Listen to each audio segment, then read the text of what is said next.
what we've seen. Pretty much, species to be expected.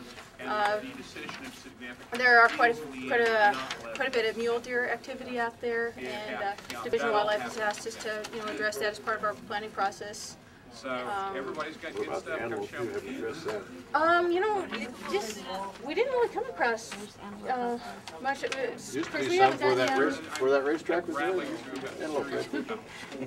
What times of the year do you normally see them? They're on the other side of the highway. Do you see them? Well, now. Do you see them throughout the year? Okay, because a lot of times when we went out there, we didn't really see them. And we talked to some of the homeowners around there. There's just not near as many as the mule deer. The mule deer, there's a lot out there. I mean, we stumbled across at least 3 or 4 groups when we were out there just one day. So, but the antelope, we just didn't really see a lot of. But we also witnessed this last couple of days the return of the Swainson's hawk. Large flock of them. And they nest in that area. I don't see them on your list here. I would encourage it. We haven't seen them yet. That's Yeah, why they've we'll only do been out further there for a raptor day. snippets. But once they get out there, they're going to increase this list, I'm sure. Yeah, Did yeah, you we'll guys by have any Well, I'm chance recommending see the that you nest increase sites? that. Or do you know where the nest sites are at? We have one on our property. Yeah, and if that's actually this map, we have Sharpies. If you guys know of any wildlife resources, we need your help too in what we can. Feel free if you. Well, I would like to ask, I only see a dozen birds on here. Yeah, we So- haven't been out there.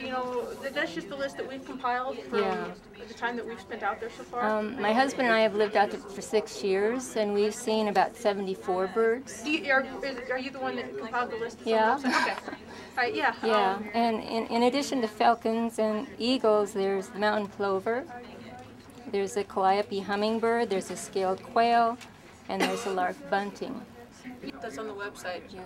I've looked at that list. So. Could we get back to what your job is? Thank you. I mean, you just compile lists of animals and birds there, or Pretty much we're doing just kind of a cursory survey at the moment of what is out there, and then. That is strictly, the natural resources and cultural resources. Yeah, I understand that, and then you go directly into trail design. So when does all this other stuff happen that's not being covered tonight? Yeah. Ask Tim. Ask Tim. Ask Tim.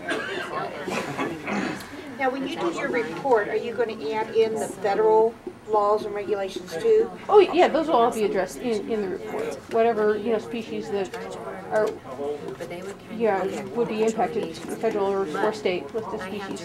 Like I say, so far there's just really, what we've come across so far, there's not much out there that the potential for the burrowing owls, the raptors, which are, under federal regulations. Does that make sense? I can cover the entire state. Not a lot for the, no pebbles, metal jumping.